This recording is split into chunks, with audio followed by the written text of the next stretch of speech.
trust, believe in the Most High, and chase your dreams. I'm chasing my dreams. It's hard.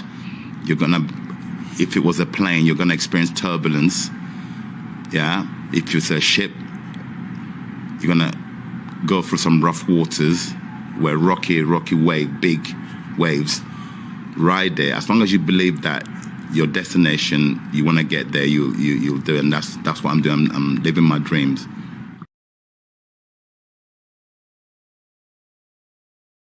You know what's gangster to me? It's to live the way you want to live. And then I want to give an acknowledgement to my rich friends in the building. Shout out to Lord Hybrid.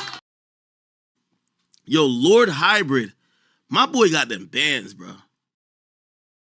Nigga got money. Shout out to Lord Hybrid. And the woman gonna know, okay, he got something. He pulled up in the G-Wagon.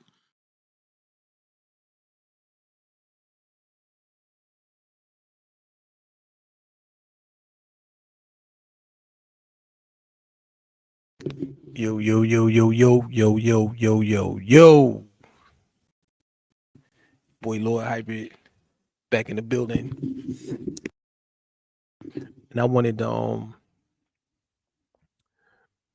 do this stream for a minute, but I decided, well, tomorrow's election day, so I might as well do it today. So you know who's here. And Lord Hybrid is in the building. That's right. I am in the building. And I really wanted to talk about the Black conservative, particularly the Black conservative commentators, and how they have actually made shout out Daniel Bell. I see you out there, brother. Shout out my boy Daniel. But they really made the Black conservatives have really risen. I was gonna name this stream Rise of the Black Conservatives because that's what I see. But really, I think the impact that they had was their voices have gotten out there. You know, Charlemagne should have never let Candace Owens come on Breakfast Club because that's a little bit. Byron Donalds, he went out there, put some real information out there. And so the Black conservatives, there's many more of them now, and they're very good, and they're very impactful, and they're actually affecting voting patterns, and it's really reaching Black men. So Black men are leading the march away from Democrat and listening to more and actually stop being stuck in the silo and actually listening to at least both of the options, and then hearing different perspectives and being able to see truth. And I just want to salute them, man. My favorite, and actually I think the Black conservative commentators are actually the best conservative commentators. And I'm not saying that based on racial bias. I'm saying I don't want to listen to Matt Walsh and dudes like that, but most of the Black voices are independent. And one of the pivotal things that happened over the past 12 months was Candace Owens got set free. She left the plantation. She got off the plantation of being an employee. She went 100% independent, and she has flourished. And she became one of the most leading voices. And my personal favorite that I listen to the most is a Black guy called Black Conservative Perspective. So let's take a listen to him. Just here to remind you, you got this, because you can do something your opponent cannot do. You can open doors. I think this was this past Saturday night to where Saturday Night Live had Kamala Harris on Saturday Night Live. And there's an interesting dynamic around that that's not being reported by the mainstream media, and it's a serious thing. And my guy, Black Conservative Perspective, he really gives you some insights into that. I think they give you a really intelligent conversation with some of these Black conservatives. I see what you did there, like to a garbage truck, right? I don't really laugh like that, do I? A little bit. Now, Kamala, take my Pamela. And this lady is so funny. I ain't gonna lie. She is really funny. The American people want to stop the chaos And end the drama. with a So stupid. It's like if you listen to the conversation, all of the stupidest stuff is said by Kamala. And end the drama. with a cool new stepmamala. Kick back in our pajamas and watch a rom Kamala. Like Legally Blondula. And start decorating for Christmas. Fa la la la la. Because what do we always say? Keep Kamala and carry on a la. All right, guys, so we got to talk about NBC and Kamala Harris, okay? Because NBC allowed Kamala Harris to do an SNL skit just a couple days before the election. And apparently this is a violation of FCC rules that regulate how these networks, these platforms, allow presidential candidates to be on their platforms, on the airways, right before the election, okay? Apparently, they were not supposed to allow Kamala Harris to do that SNL skit that was very, very, very cringe, okay, and not really funny at all. Apparently, they were not supposed to allow her to do that unless they were offering President Trump and other presidential candidates the same opportunity. Now, NBC did not do that. In fact, NBC came out and said that they would not have any presidential candidates on SNL right before the election because of these rules. But for whatever reason, at the last minute, probably because Kamala Harris is struggling despite the narrative from the mainstream liberal media, they allowed her on the platform. They did an SNL skit, and now FCC Commissioner Brendan Carr is speaking out, calling for NBC to face punishment, which could include having their license revoked due to them trying to subvert the rules when they allow Kamala Harris to do the SNL skit. Take a look. Yeah, this appears to be a very clear and blatant effort by NBC to evade the FCC's equal time rule. The FCC's equal time rule has been on the books for dozens and dozens of years. NBC knows this because this exact issue has come up time and time again with respect to this exact program, SNL. So, for instance, when then candidate Trump in the 2016 election cycle went on SNL, President Obama, as a Democrat, FCC chairman, spoke up and said that the FCC would apply the rules and everybody should know that. And therefore, SNL was able to take remedial action. And my understanding was ensure that the Clinton campaign had equal access. The issue here is this. NBC has structured this in a way that's plainly designed to evade the FCC's rules. We're talking 50 hours before election day starts without any notice to other candidates, as far as I can tell. And after previously coming out and saying they weren't going to do this precisely because they did not believe that they could do this consistent with election laws and the FCC's equal time rule. So the FCC's own credibility and integrity is on the line here. I think every member of the FCC needs to speak up immediately, given how close we are to an election, and make clear that we will follow through and enforce our laws. And I think every single remedy needs to be on the table in these circumstances. Now, the one thing I want you to understand is that this guy that you're looking at, he's not just another talking head. This is the commissioner of the FCC, the Federal Communications committee or whatever. I don't know, the government. But this white man is the commissioner of the FCC. So he's the top dog at the FCC. And he said he told them, you know, they are very aware of the rules that you can't, you know, give one candidate more time on air than another candidate. And they very much aware of this.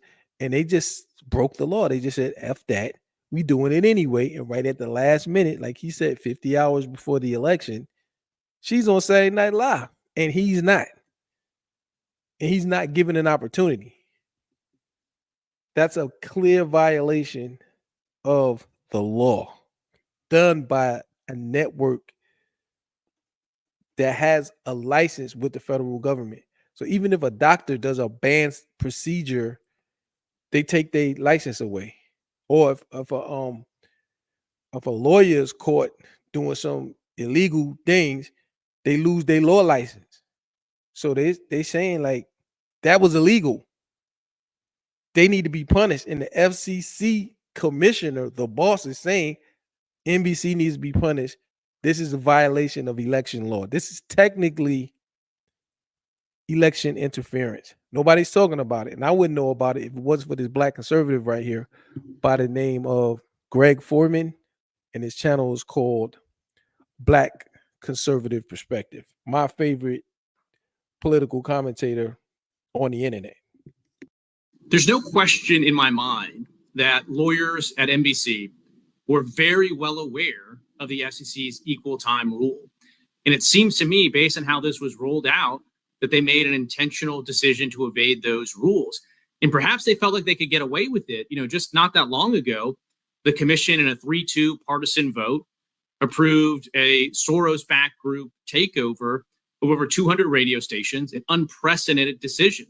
And perhaps they looked at that and thought that this current FCC leadership will let them get away with skirting the FCC's rules. But again, I think the FCC's own credibility and integrity is on the line. I think every single member of the FCC should be speaking up and make clear that we're going to investigate this. The rule requires that you provide all opposing candidates with a comparable time and program. Doesn't necessarily have to be the same program. It has to be comparable time and program. In what circumstance can NBC provide all qualifying candidates with a comparable time and program, given that we're just hours away from Election Day? And a lot of the focus has been on the Trump campaign, but this isn't about the Trump campaign. It's about every qualified candidate for office. So it's entirely possible that the Stein campaign could have a right to equal time at this point.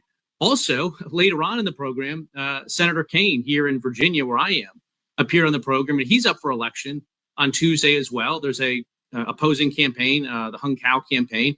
They may also have a right now to comparable time in programming. So this is exactly why Lorne Michaels just weeks ago went public and said they would not be doing any candidate appearances because he understood the thicket that it would throw NBC into. Something changed at the last minute, and they've now gone down this path. And again, I think it's important that the FCC come together and we take action. Otherwise, our rules are absolutely meaningless.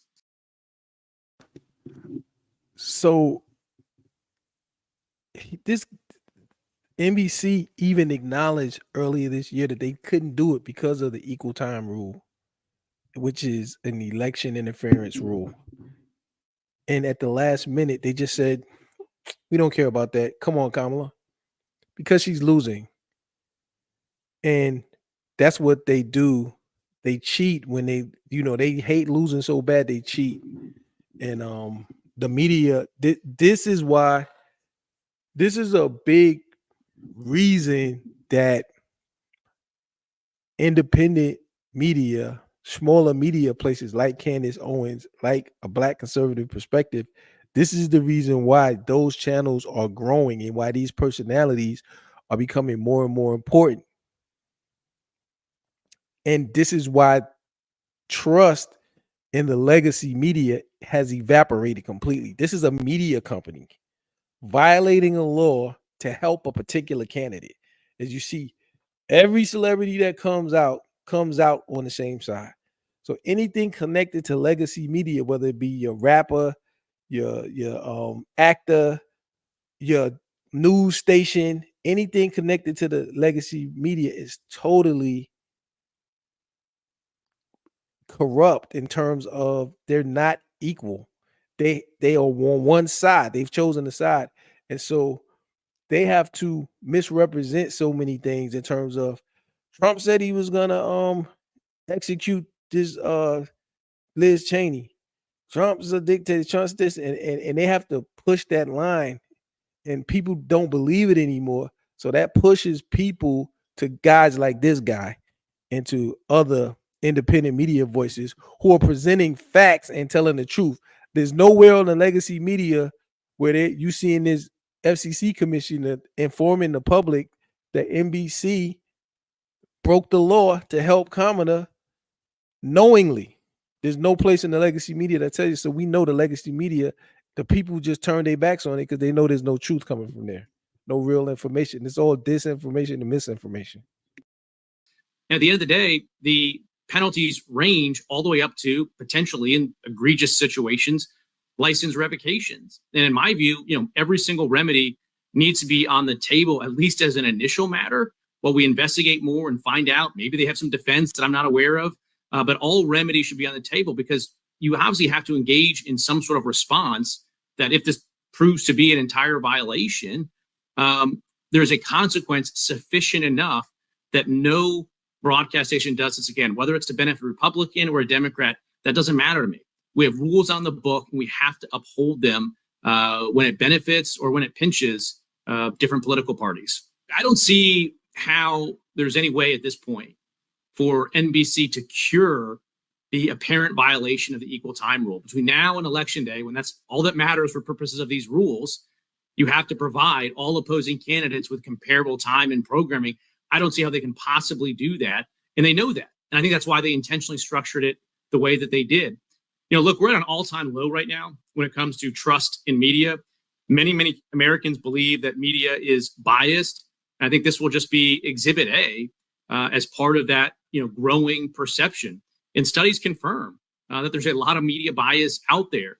I think it's time for the FCC to start enforcing the rules that are already on our books. That would be a really important step forward here. Yeah, so you see that, you heard that. I definitely think that NBC should be punished for this. No doubt in my mind, right? Even if it means having their license revoked. Because let's be honest, these mainstream liberal media platforms that parade around as if they're cable shows weaponize quote-unquote journalism to push propaganda on behalf of the Democrat Party.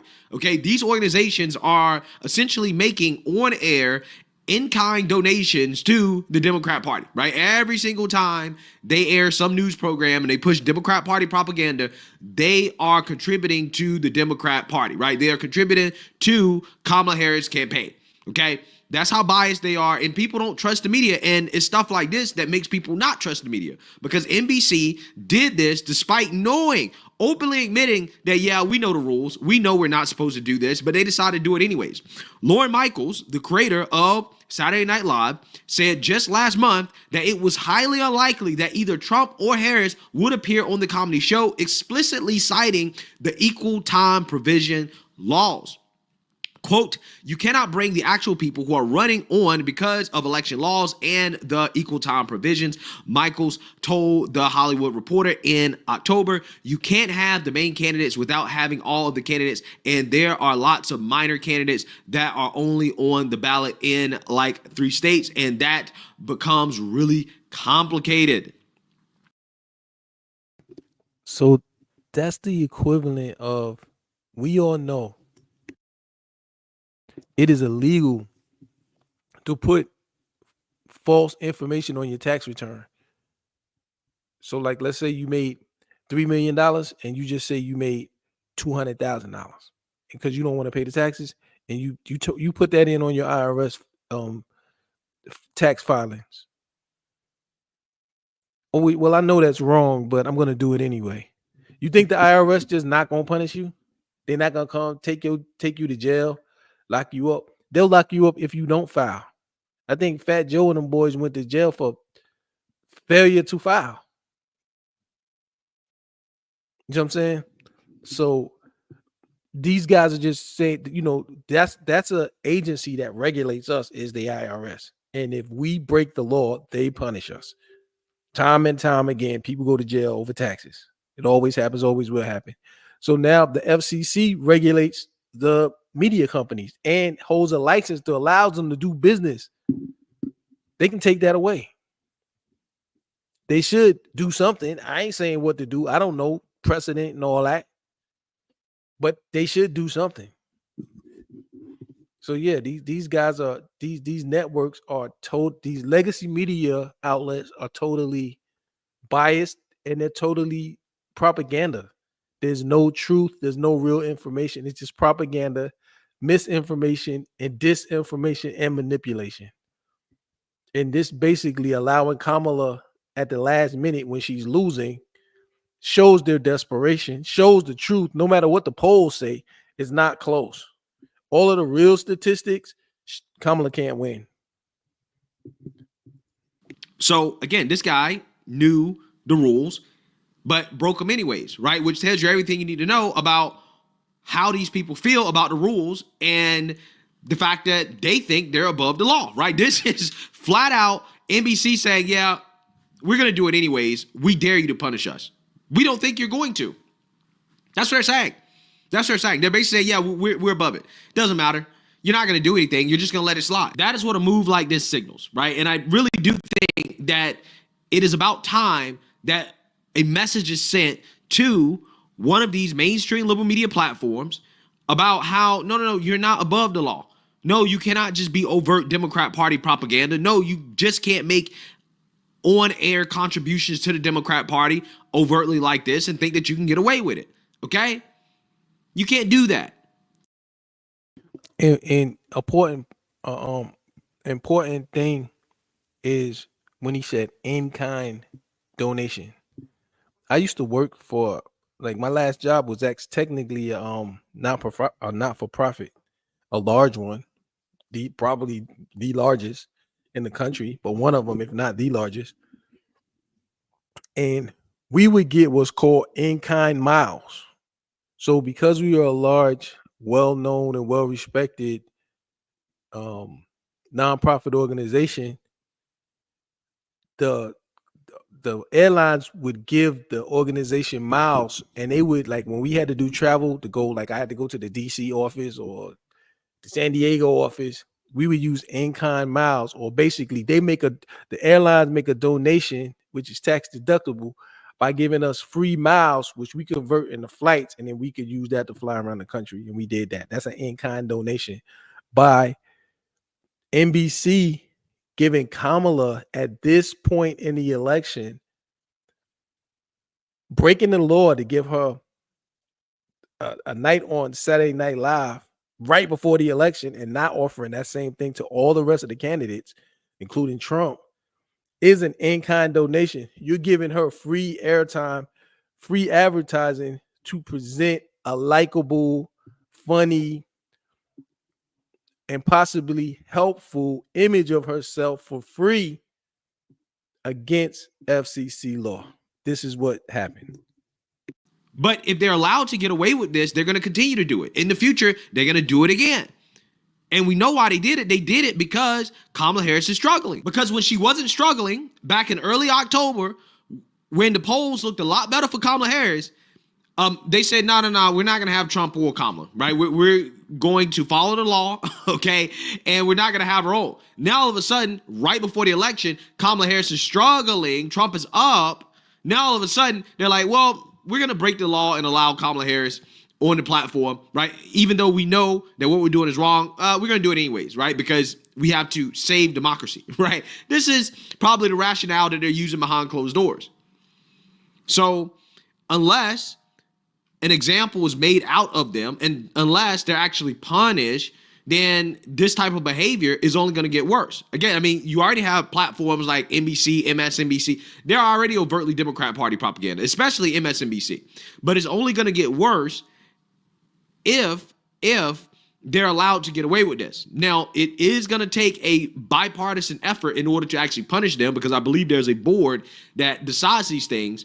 And again, if the liberals on the board feel like, oh no, we're gonna just let it slide, we don't want to do anything about it, then again, it shows you that Democrats don't believe in a rule of law. And we can't have that in this country, okay? We cannot have these double standards where Republicans always get punished, because we know that if a right-leaning network did something like this, like what SNL did, then we all know that would be an issue, right? That would be a problem. They'd be kicking, screaming, and crying, calling for their licenses to be revoked, okay? But because it's NBC, they're going to be crickets, okay? They're not going to have much to say about it. They're going to try to let it slide, and that can't happen, okay? The Biden administration, the Democrats, they've proven time and time again, they think they can just break the rules, they're above it all. I just covered a story about how the Biden propagandists in the White House decided to go out of their way to edit the transcript without going through the stenographer's office, right? The official procedures that you typically need to go through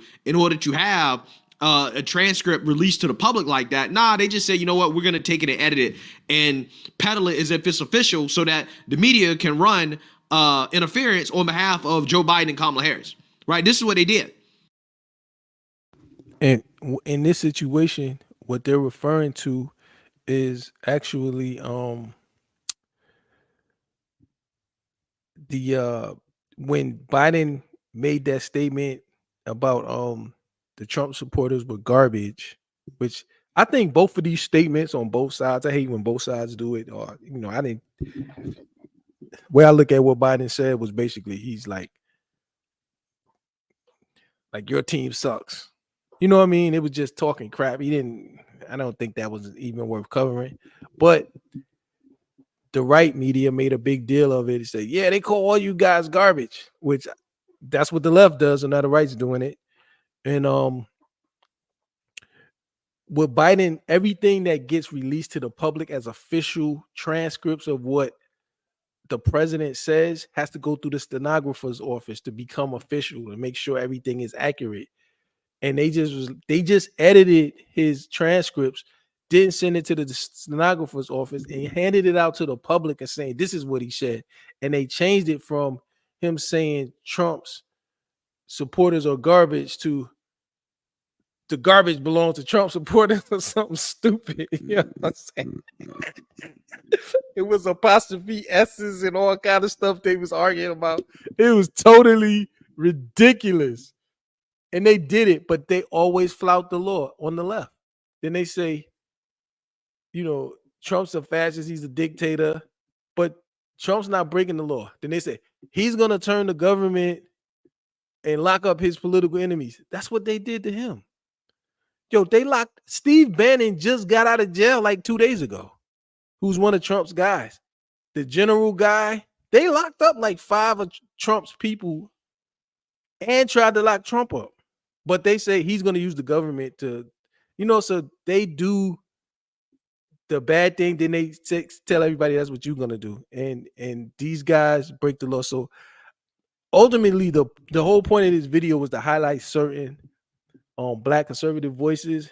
And this guy, a Black conservative perspective, this guy is my favorite Black conservative commentator.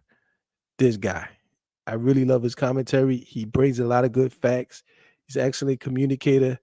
I think he's the best one out there of all the conservatives. He's the one I like to listen to the most. And he's making a difference. And the brother get views too. Brother getting 100,000, 200,000, million. He's got reach. So the Black conservatives have risen. Salute to the Black conservatives, and salute to the triple OG Black conservative who took all of the bullets for Black conservatives, and that would be Uncle Clarence. They called him Uncle Clarence, like trying to call him my Uncle Tom. Once I asked my pops, I said, Pops, who's the most powerful Black man in America? This was years ago. He said, I don't know. I said, Clarence Thomas. He said, Clarence Thomas? He's not a Black man. My pop's light skinned. and Clarence Thomas is definitely a Black man. You know what I mean? But you got to think, he's a Black man on the Supreme Court. The only Black man on the Supreme Court. he's a highly regarded justice, and he's a good justice. Votes on a lot of the right stuff the right way a lot of the time. He should be a black hero, but blacks are racist against black conservatives. So he's not even celebrated in the black community for being what he like he should be celebrated like Thurgood Marshall. But because he's a Republican and he's a conservative, he's treated by blacks like he's not a part of black history and he's not celebrated. And that's ridiculous. That's absolutely ridiculous. So he should be on the Mount Rushmore of black conservatives. You know, brother Honorable Clarence Thomas. You know what I mean? But the brother black conservative perspective, very They just broke the rules. Very important voice. My favorite black conservative commentator, and a guy that I get a lot of information from, and I listen to the most of all political commentators. And now we're going to go on to the next one. And I think the next big triple salute to black conservative perspective. Shout out to my boy Mufasa Shabazz. I see you out there, homie. My man Outcast, I see you. And Daniel Bell, my brother, always there. You know what I mean? And we're gonna go to the next black conservative voice that I want to highlight. Who y'all think it is? This person has probably made the biggest impact and the biggest dent into Kamala, and probably made the most noise. My boy Outkast got it right, son. This is actually the top black conservative. One of my favorites. And one of the most powerful voices, Mrs. Candace Owens. To happen, to have her get caught, and to basically turn the other cheek and go, oh, well, you know, at least she's not Trump. Well, at least Trump is who Trump says he actually is. But of course, it was this photo that immediately caught our attention. It was the notorious photo of Grandma Beryl. Now, I want to be clear. When this photo caught my attention, I just didn't think it was her grandma because I didn't like the emotional vibes here. It's just not how Caribbean grandmas act. I know I have one or had one. She passed away in 2013. But what is interesting is that so many people had emailed us right away, and these people are obviously, I'm not a techie, they were familiar with Photoshop. A lot of editors saying, Candace, these photos are Photoshopped. You can tell because in each photo of her grandparents, this one and of Iris Finnegan, they don't show the hands, and apparently there is something to do with hands that you can tell that they're just Photoshopping two pictures together. So the operating belief from the army of editors that have emailed us is that actually they took a real photo of Kamala and a real photo of this black woman, and they just merged them together. And that's why you're not seeing any emotion or interaction between the two. Like, I don't know, I just feel like your grandma would put your arm around her or something. But again, that's a theory. We didn't even report on it until just now because obviously yesterday we dropped the mother of all bombs, a woman named Dorothy who grew up on the island in the presence of the lovely Miss Beryl, who she loved dearly. Dorothy really loved Miss Beryl and was so kind about it, confirmed that the photo was fraudulent. And since we dropped that episode yesterday, it's been crazy. The reason why we're running a little bit late with today's episode is because we've had more phone calls with Kamala's family members. And they have confirmed to us beyond a shadow of a doubt that the person that is pictured in Kamala's book is not the real Miss Beryl. Kamala cannot sue me for that statement. She cannot sue me for defamation. That is not the real Miss Beryl. That is not her grandma Beryl that is in that photo, okay? Yo, Candace Owens is the most impactful journalist of the year. And if the media wasn't so corrupt and they actually rewarded actual journalists who were doing journalistic work, it would have to be going to Candace Owens, because the work that she did on Kamala revealed truths and showed people that Kamala wasn't who she said she was. I mean, I was watching her live. She was getting records from offices in Jamaica and finding her relatives and finding people who grew up in the village, and people was calling her and finding out all kind of stuff but everything we find out was everything about Kamala is fake and false. Everything about Kamala is fake and false. The black connection turns out, she used that image, and that wasn't the person who she said it was. And then the person who she said it was died. It was her grandma died before she was born, and she wasn't black. And Candace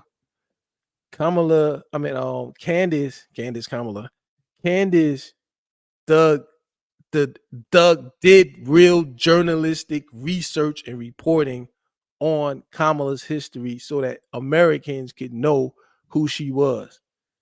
And I just think she should get the journalism award, the Pulitzer or the whatever the hell they call it, but they're not going to give it to her. There needs to be a whole new award. I might give fuck that. Candace is getting the Lord Hybrid Journalism Award for 2024. What she did was impactful, and it wasn't nobody more impactful considering what she went through this year, getting fired, being labeled an anti-Semite, digging up everything on Jewish history, as well as giving up everything on Kamala's real history. She has done a lot of stuff to enlighten a lot of people and open up a lot of people. They've demonetized her, and she still grows and gets stronger, and she gets views. She'll go 1 million a day. She'll you know what I mean? And she has a strong, the girl is making bread. She's banking because the people, her audience is investing in her. Her audience is appreciative of her, of what she's doing. And I'm one of her audience, and I do pay attention to what she's doing. I don't watch everything, but a lot of the stuff, and it was she dug up some shock. She is the winner of the Lord Hybrid Journalism Award for 2024, Mrs. Candace Owens. In fact, this family member tells me that not only is the real Miss Beryl light-skinned like Kamala, but also that Miss Beryl had a sister, okay, that was even whiter than her, even lighter than her. Now, my understanding is that Miss Beryl looked to be mixed Indian and Irish. So they would say brown, they call Indians brown and Irish. So that's why when Dorothy recounts this, she's like, Kamala looks.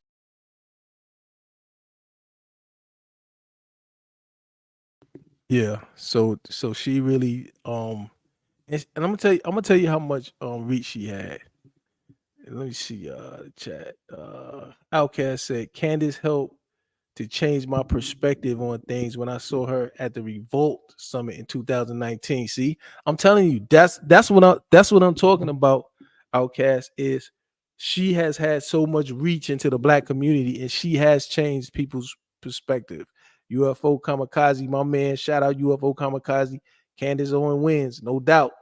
Like I gave her the journalism award. I gave her the Lord Hybrid 2024 journalism award. So she definitely does win UFO Kamikaze. Damn, just like the Photoshop McDonald's pick. Yo. Yeah, there you Bell. Facts, okay. Cousin SPI checking in. Saw your video today. Congratulations on the German SUV. I just bought myself a black premium top-notch SUV, no doubt. Tan leather panorama stuff, no doubt. SPI, baby. Live that SPI life. Vance Owens 2028. That'll be interesting. I wouldn't mind if she was in there. After having my 20-year-old beater with high mileage, I bought a new one. Black, 0 mileage. No doubt. Brand new. God bless USA and Trump power. Hell, my SUV can park itself. No more clenching in the neck. Premium one for me. Yo, I think my own car can do that too, but I only drove it once. I don't know how to do all that technical stuff yet. Name a Democrat who wants to be on the vice presidential debate stage with Candace. I'll wait. Yeah, nobody. Trump must win. It's obvious. Dems will destroy fair voting. Look, the government is my biggest fear. The government. So, I don't want them to get their way. So I don't want them to win. But yeah, Candace Owens, like my man Outkast said, she helped change his perspective. I know they should have never brought her on the Breakfast Club because when she speaks, she makes sense. And when they come with those stupid low IQ talking points, she can just shoot them down. And Byron Donalds, the black congressman, Republican, he does it too. He did a real good job on the Breakfast Club. And let me show you the effect now. This is a ignorant black rapper. Listen to what this brother's saying. On Vlad. Kamala, I don't know. I think she's a lie. First of all, she got caught lying about her grandma. She had a book she got, but it's supposed to be staying next to her grandma. Her grandma died before she was born. That's not even her grandma. So you lied about something that's small, something like that. That's just somebody can find out that you're lying. What you won't lie about? I mean, I don't like the way she had like Megan Thee Stallion. Like that's almost like she's saying like anybody. I can get these rappers to come up here and this is automatically gonna vote for me. I don't even care about politics, but I'm like, people see through that. Like I mean, plus I don't think. I don't even want to say this on camera, but I just think that a man should be president.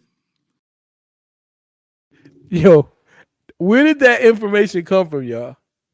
Where did he get that information? This is an old, washed up rapper. No disrespect to this guy, because I like this guy. His name is Oskino. But he was with Rockefeller and Jay-Z and them way back in the day, and he was kind of like with an ancillary people, but he had a record deal, and he was with some of them guys. But this is a dude, this is not an educated man. But Candace's information even got all the way down to this man. So you think Kamala? I don't know. I think she's a lie. First of all, she got caught lying about her grandma. She had a book she got, but it's supposed to be staying next to her grandma. Her grandma died before she was born. That's not even her grandma.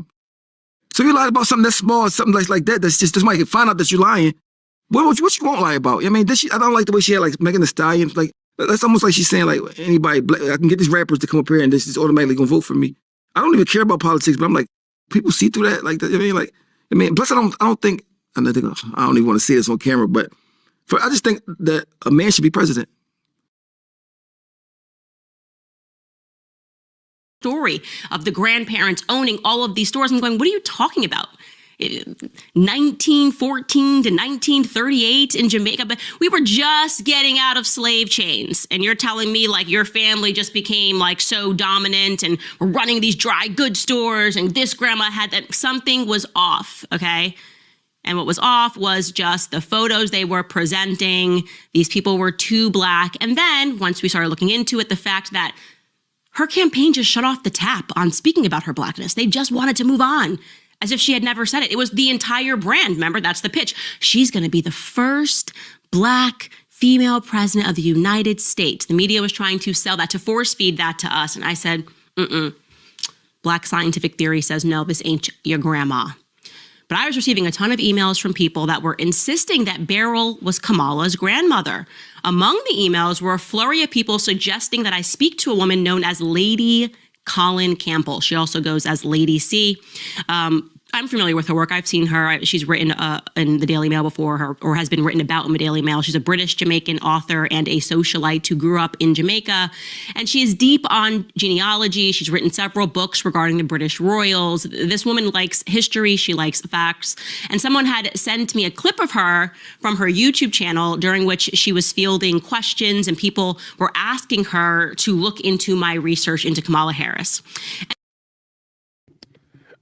Now, the crazy part about this is Candace got with that lady who she just described, who's a white British lady who grew up in Jamaica. And she's a socialite, she's a historian. And that lady gonna go get somebody who knew Grandma Beryl. And they're gonna show her the pictures and she's gonna describe in detail about Grandma Beryl from Kamala, and you'll see how it goes. And she said rather offhandedly that she had asked around and that she had a friend that was on the island who had confirmed to her that Beryl was in fact Kamala's grandmother, seemingly putting to rest all of my theories. But I remained completely undeterred and I just ignored it. Lady C said that she was hoping to host that friend on her podcast in the future, and that the woman would spill all of the tea on how she knew Kamala's grandmother, Beryl. So I just waited. I waited for the future to arrive, and guess what? The future has arrived. And as promised, Lady C hosted Dorothy, that's the woman's name, Dorothy, the woman who knew Grandma Beryl. And I will tell you, the conversation did not go as Lady C expected. I think primarily because people who did not watch every episode of this series Into Kamala were not quite understanding what we were uncovering. There were all of these people making response videos. I was going, you clearly did not watch everything that we're doing. We never said that Beryl did not exist. We always believed that Beryl existed. We simply did not believe that the woman that was presented in Kamala's book was her. We believed that this was a case of stolen identity. Essentially, there was a Beryl, but the woman that was being pictured was not the grandma, and they were playing funny business like commies do, switching identities. And it was strange that even though Kamala presented a picture of Grandma Beryl in the book, she didn't mention her at all in the book. What's up with that? You're just trying to blackify yourself. Lady C likes research. Lady C was good on her word. She hosted Dorothy. So let's watch the first part of their conversation. This is Dorothy, again, the Jamaican woman who grew up and knew Grandma Beryl, Miss Beryl, personally. Take a listen. Greetings from Castle Goring, from Mickey, Aurora, and from me. We have a special guest with us today, Dorothy Ottey, who is an old friend of mine. She's Jamaican, and she used to know Miss Beryl very well. They grew up in the same village. Well, I grew up in the village where Miss Beryl lived. She was a lot older than me, of course. Well, Miss Beryl is the grandmother of Vice President Kamala Harris. Yes. And she was just the most delightful lady. I have such fond memories of her. Excuse me. So there's a sweet that you have in Jamaica as a child, or grown-ups eat the sweet that's made from coconuts and caramelized sugar, and it's called a buster. Have you ever had? Darling, in my day it was called Bustamante Backbone. Okay, so it was called a buster. And Miss Beryl had a shop. And in the mornings, my Uncle Cecil would take me by the hand. We'd go up the road for a walk. And on the way, everyone that goes past, it would be, "Good morning, Mas Cecil. And how are you, Miss Dar?" And by the time we got to Miss Beryl's shop, she would either offer me a buster or this other delicious sweet called a Paradise Plum. Yes, I remember Paradise. Yeah, Plums. but Miss Beryl, she was just so lovely. We would have these conversations as a little girl whenever I went past with Uncle Cecil, and it was always, "How are you doing with your books? Are you reading? Are you learning your times table?" Of course, she was a businesswoman. So she was very good at things like mathematics, of course. And she was, looking back now, you could see she was a trailblazer. Because the shop that she had, she actually built it herself. So we lived in a village, and her shop was the only what you would call an upstairs, downstairs house. All the other houses were like bungalows on one level with gardens and stuff. I remember in our garden, we had gladiolas. Okay, a couple of things flagged to me as interesting there. So she was really good at mathematics. Okay, so we're talking about a Black person. Again, this would not have been more than a couple of decades removed from slavery. And she was really good at mathematics, extremely well read, owned and operated a shop, and had the biggest house. I mean, what are we talking about? This doesn't feel like the correct kind of a Black story that I'm used to. A couple of generations ago, you go back, most Black people have my grandparents' sharecropping farm. I mean, who knows? I'm like, okay, Very clearly, though, we know she's telling the truth right away because this is a good. Hey, conscious moron. I just want to address your point because I can understand why you would say that black lady was trying to act white, but you got to understand that the Jamaicans stayed up under the British for a long time. So, you know, like if you know Jamaicans, a lot of them do talk real. You could tell it's more of an English derived from England than more so than the United States. You know, our English is much different from UK English. And so even like I dated Jamaican girls. Some of them do really talk like that. And these girls be from the country, but they might be talking kind of like English because they had English influencers like that little white lady who's a British Jamaican. There's white British Jamaicans like and so it affects the way they talk. So they tend to some of them tend to talk more. Some of them have the deep patois, Jamaican type talk, and some of them have more English style talking. So just wanted to help you understand that she's not trying to be white. That's really how they talk. Fact check against what Donald Terrace wrote when he wrote a story about their Jamaican heritage for Jamaican Online Global. And he talked about those bustas. He talked about him and his sister Enid and how they loved the bustas. I think he said it was around Easter time. So everything she's saying sounds correct. But it was this next part, that instantly let me know that this woman was the real deal. Because she presents a detail, something that I know to be a fact that I had not ever presented to the public. Remember when I told you that I got on the phone with a family member of Kamala Harris? And that family member told me that Donald Harris had two siblings, Enid Harris, who I have spoken to you guys about, and another sibling who I had never mentioned. It was Beryl's son, and his name was Kenneth. And this woman starts speaking about the Kenneth that I had never mentioned, who would be Donald Harris's brother. Take a listen. Was it a village or was it a hamlet? How many people would have been in it? How many houses? How many residents? So at one time, everyone that lived there, was a village. There was probably about 80 or 90 people. But at one time, everyone that lived there was a relative of mine. Really? Yes. What about Miss Beryl? So this would have been before people such as Miss Beryl moved there. But before that, everyone who lived there, and even as a child growing up, most of the residents were connected in some way on my mother's father's side, my grandfather's side, where they were all related. But Miss Beryl, my darling, also had a son. He was called Kenneth. And Kenneth had a motorbike, the equivalent of what we would now call a Harley Davidson. And of course, so at the time I would have been no more than 4 or 5. I'm not interested in what make your bike is. And he would put me on the front of the bike, whenever I came past with Uncle Cecil.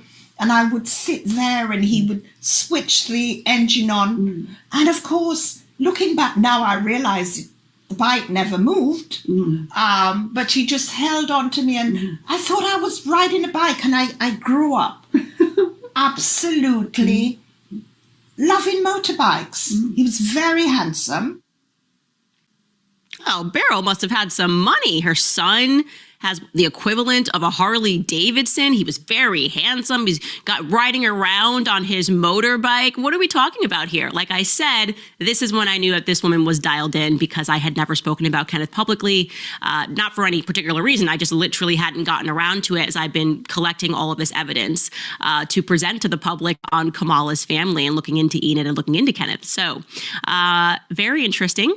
Again, sounds like this Beryl had a lot of money. It's just not giving the person that is pictured in Kamala's book. Now, of course, naturally, Kamala Harris then comes up in this conversation. And Dorothy keeps this same positive energy. She's very positive, right? She has a spirit about her. She has this fond memory. Delightful. She's delightful in her approach. about Beryl. And she's delightful in her approach about Kamala and Kamala's features. She really likes Kamala's facial features. I'll tell you why. Take a listen. And Miss Beryl, by the way, I see Vice President Harris on the box, and I sit up straight and I think, my God, she looks so much like Miss Beryl. Her facial features, the only thing is Miss Beryl was much smaller in stature, but Well, okay, if Miss Beryl, because Kamala is very fair-skinned. Right. Was Beryl fair-skinned? yes, she was. She was. She was. She was fair-skinned. She was. Okay. Yes, she was very fair-skinned Oh, with black hair. really? Yes. Okay. So she was so fair-skinned that now that I'm older and I can spot people by their skin coloring, etc. For me, I would say there was something Irish there. How interesting. Yeah. Yeah, I would say somewhere along the line she would have had ancestors that were Irish. Yes. Actually, can I show you a photograph Of course. of an old lady? Yes. And some people speculate Yeah. that this is Miss Beryl. Right. So, sorry, bear That's with me. okay. I am so untechnological. Okay. It's just pathetic. Yeah. There we go.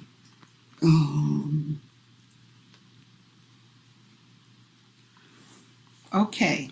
Nah, that's not Miss Beryl. Now, what she did was she showed the picture from the book that Candace. So Candace is holding up the picture now. And she showed her the same picture that the black lady who grew up and knows Miss Beryl, that black grandma.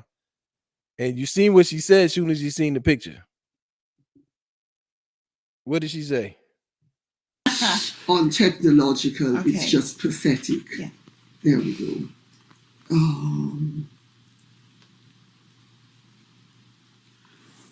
Okay. Nah, that's not Miss Beryl. That's not. You know what I'm saying? So this right here got all the way down to Oskino. Been to prison and all you know how to do is sell drugs, prison, rapping. You know what I mean? I think he do a little channel on the internet now. So Candace's message got all the way down. So between Candace and Oskino, there's millions of other people. A lot of them is black. A lot of them is men. And a lot of the men aren't as wrapped up into their politician as a lot of the women. Ooh, the first black women. Ooh, y'all, what girl power, abortion, all that stuff. So the brothers are like, that's just another politician. And so they get some of this information and they like, word? And they end up like my boy Oskino. I don't know. I think she. She's a lie. First of all, she got caught lying about her grandma. She had a book she got, but it's supposed to be staying next to her grandma. Her grandma died before she was born. That's not even her grandma. So you lied about something that's small, something like that. That's just might find out that you're lying. What you won't lie about? I mean, I don't like the way she had like Megan Thee Stallion. Definitely not Miss Beryl. Oh. That made it all the way down to Oskino. So it's a lot of brothers that got turned off. That was like, so it is the black conservatives like Mrs. Candace Owens who was able to reach a lot of black people and shave off a good 20%, 25% of black men. We don't know until it's all over, but her polling numbers with black men is lower than any Democrat in our lifetime. Since the civil rights era. This is because of our black conservative voices. So Miss Candace Owens, for this work right here that I'm showing you, this is real journalism. This is going and interviewing families. This is going back to people's villages. This is going to the records offices of governments and counties and pulling up documents and doing a deep dive on these people. So if they are lying, we'll find out about it. And nobody else did it except for Candace Owens.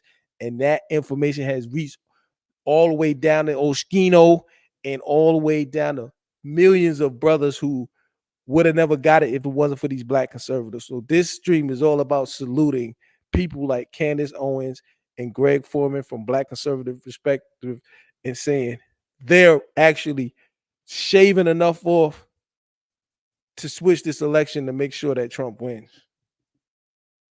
It's not Miss Beryl. So And- definitely just show. Yeah. So That is not Miss Beryl. That's not Miss Beryl. Definitely not Miss Beryl. Okay. And I Okay. that's not Miss Beryl. So And- definitely just show. Yeah. So That is not Miss Beryl. That's not Miss Beryl. Definitely not Miss Beryl. Okay. And I know what she looks like.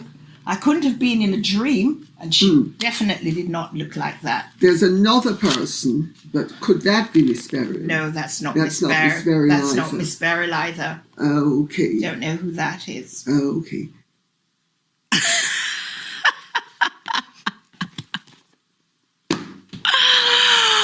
That's not Miss Beryl. That ain't Miss Beryl. You know, as you were describing the fair skin and looking like Kamala, I was thinking this can't be the Miss Beryl grandma that's in Kamala's book.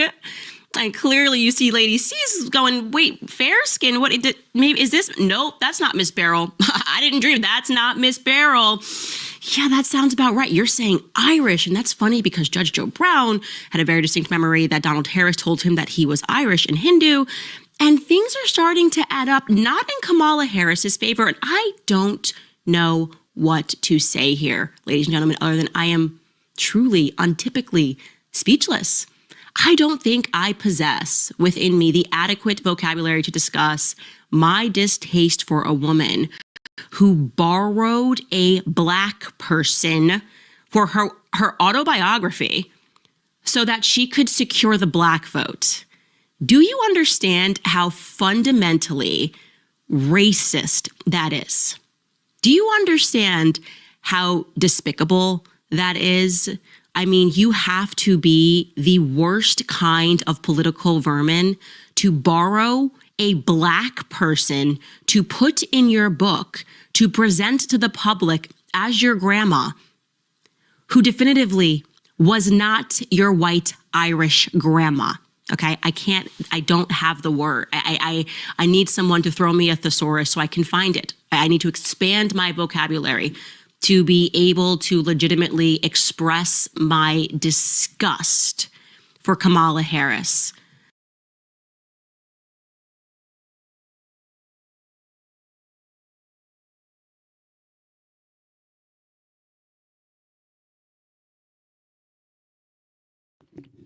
And I agree with her because that is a total, if what she's saying is correct and she has best sources, this lady grew up and knew her as a child, knew her grandmother, knew her family, saying that this dark-skinned black lady that she's representing as her grandma Beryl is not true. So it's a totally false representation. So if what you gave us is a lie, then we don't know who she is. I mean, Candace done found out she's Jewish, Irish, she everything but black. She got a video that says Kamala is everything but black. Her dad ain't black, her dad is half Hindu, half Irish. So that's where the black came in. Her mom straight Indian.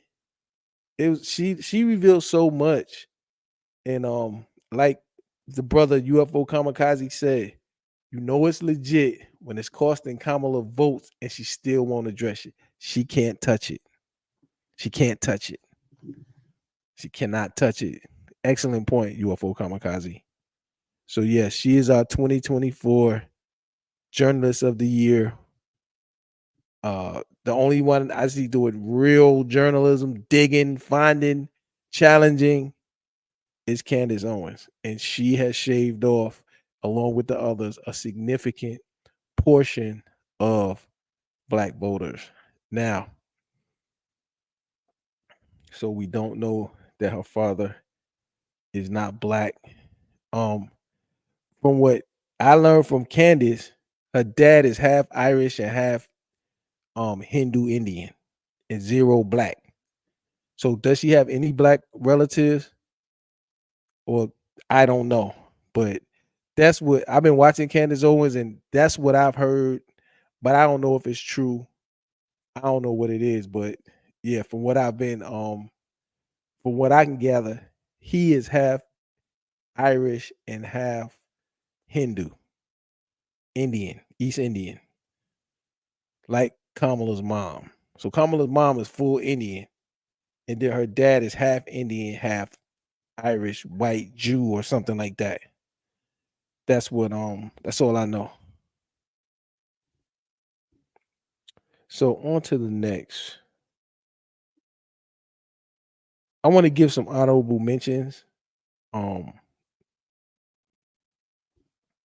I want to give an honorable mention to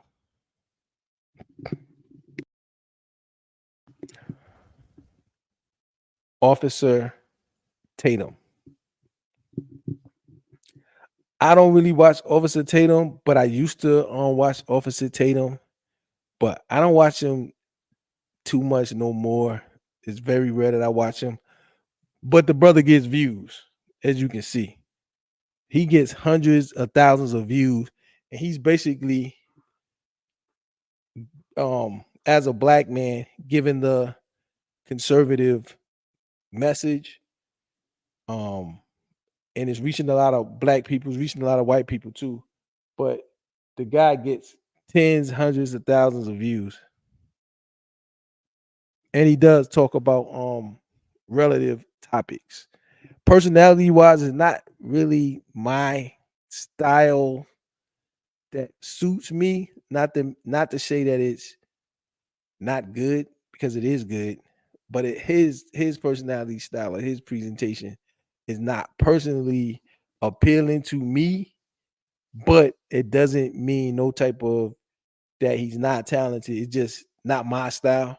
But if you can look at them views, there's a whole lot of people that listen to the Officer Tatum, and he's been there for a long time, and he has grown and he has maintained. He is a powerful voice of the black conservatives. So I just wanted to definitely give him a mention and give him his respect for the work that he's done, and acknowledge that he has made a lot of contributions too, and he have affected a lot of people.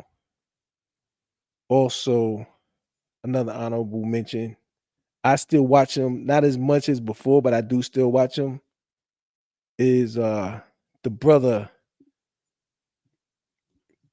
Anthony Brian Logan. Still gets good views, talks about relative topics, has a lot of information, and definitely a long-standing black conservative voice that's still very relevant, and that makes really good points. It helps spread the message. So we can't forget about ABL. He been out there, he been grinding, he been down with the program for a long time, and he's a part of that group of black conservatives that have been impactful over the last, I don't know how many years, because I don't know how many years he's been at it, but he's definitely a significant voice. So salute to ABL, Anthony Brian Logan. Now, I'm going to tell y'all about another conservative voice that y'all probably not anticipating. Who gonna be the next conservative voice, y'all? Who you think? Who the next black conservative that's coming up that's gonna be acknowledged, and who has been impactful in the conservative movement? Y'all probably can't guess. I know y'all can't guess.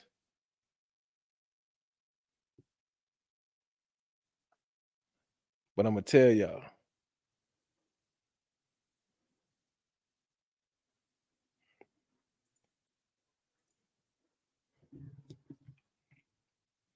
is DJ Academics.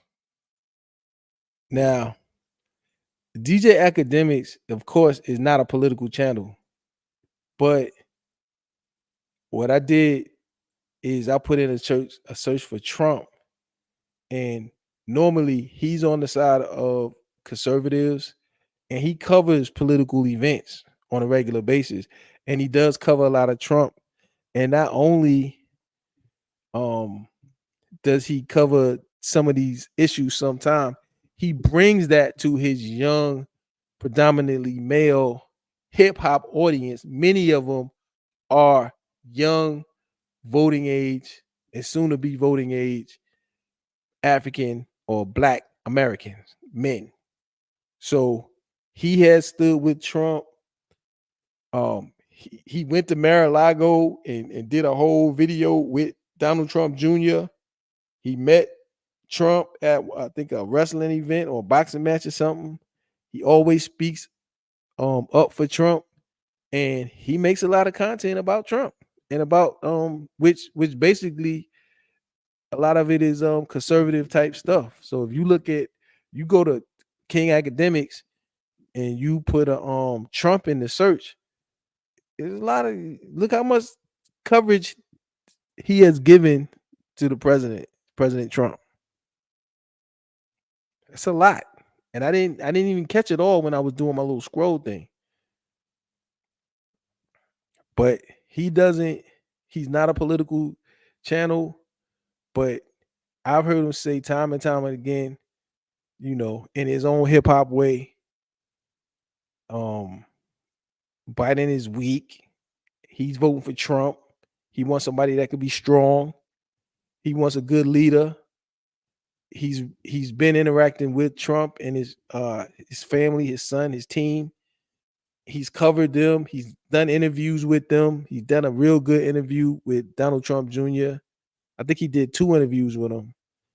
But I know he went once to Mar-a-Lago and gave a tour. It's like a palace in Mar-a-Lago. It was really interesting. And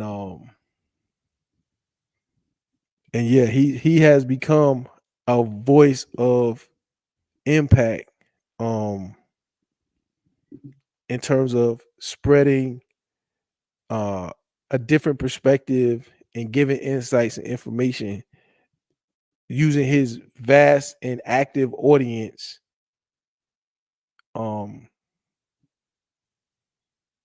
And I actually think Academics probably deserves the runner-up journalism award behind Candace Owens, because he covers a lot of stuff in detail, from all these Diddy cases. He actually hosted the biggest battle in history of hip hop, Drake and Kendrick Lamar. Two of the biggest hip hop artists of all time beefing. It was hosted on Academics. Academics made a grip off that beef. You know what I mean? So the work he did, Diddy, Dirk, hosting the Drake Kendrick beef, and all of his deep, in-depth reporting from political to all that stuff. He pulls up the papers and goes line by line and explains to you. He explains the music industry. Hey, he deserves a job. He made #1 on the hip hop media list finally, when they wouldn't even acknowledge him because he was independent. He went to #1 now. Now he's #1 above Charlemagne and Joe Buttons and all of them. So Ack is actually a conservative voice spreading the conservative message to many young hip hop fans. So we got to give Ack his props. And you know what? I don't listen. I see Pink Book Lessons out there. I don't really listen to her stuff.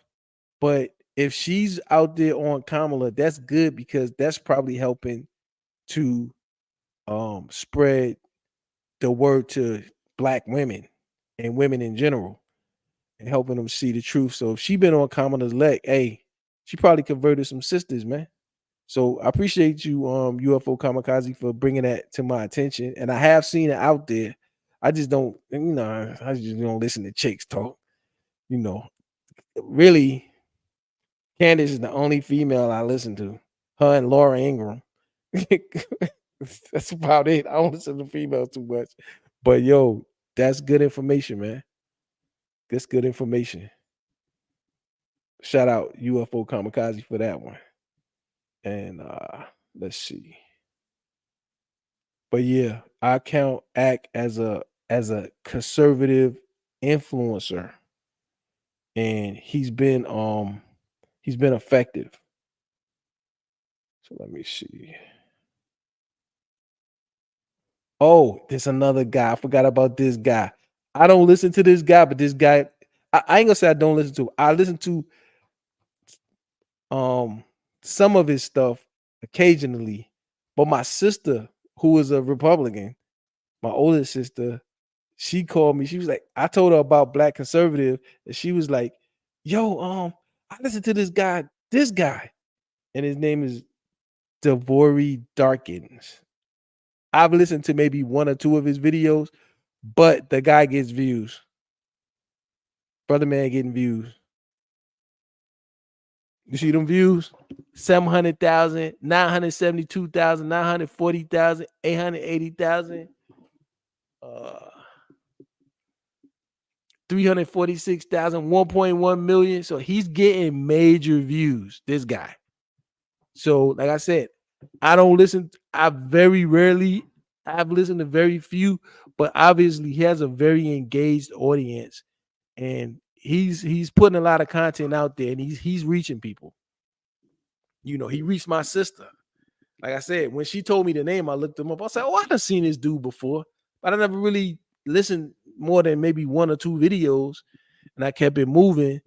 And but when I went and checked out his channel, I was like, this dude gets every time multiple hundreds of thousands of views, over 500,000 most times, and be touching the millions, the 1.3 millions, the 300s, the 600s, the 800s. So this guy is important. This guy is making reach. So he's reaching somebody, and a whole lot of somebodies, and a lot of them got to be Black. So I'm telling you, the Black conservatives have risen, bro. Like if I was gonna start a channel for like to make money, like doing like wouldn't be Red Pill, most definitely wouldn't be Red Pill. I don't like hip hop enough, like modern hip hop enough to talk about that. I would be into conservative politics, and I would be trying to bring information to the forefront that you can't get in the legacy media because they're too corrupted and biased and bought and paid for and all that stuff. But and it's a lot of good conservatives on Rumble with way more data. Like Rumble got some real good conservative that not black. That's not black, but they're good. But yeah, this guy right here, I forgot about the conservative twins, yo. And I still listen to the conservative twins. They kind of silly, they kind of stupid, they kind of funny, but I listen to them on a regular basis. I can't tolerate them. It's not like I don't enjoy listening to them. I forgot about the salute to the conservative twins, man. Appreciate that. Yo, UFO Kamikaze is a real freaking conservative, man. That guy knows everybody, man. That guy knows everybody. Yo, salute UFO Kamikaze, man. That dude know what's up. Yeah. But yeah, definitely the conservative twins. I mess with the conservative twins, man. I fucks with them, man. I rock with them, man. Oh, so let me see. So I'm gonna give you a little bit of showing what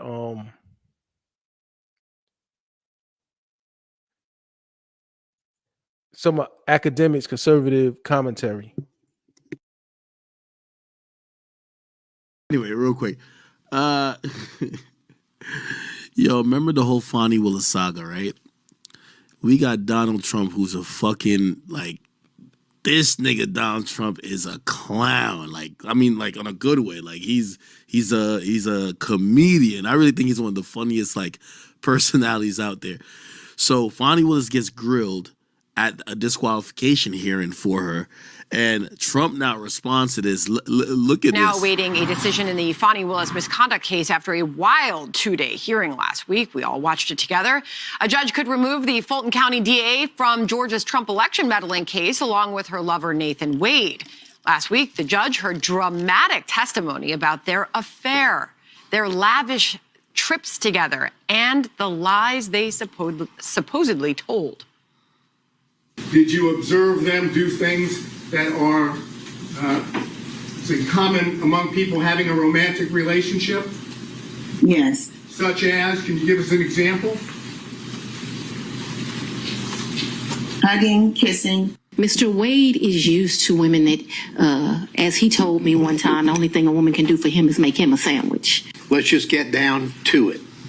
Did you or did you not, by May the 30th, 2023, have had sexual relations with Miss Willis, yes or no?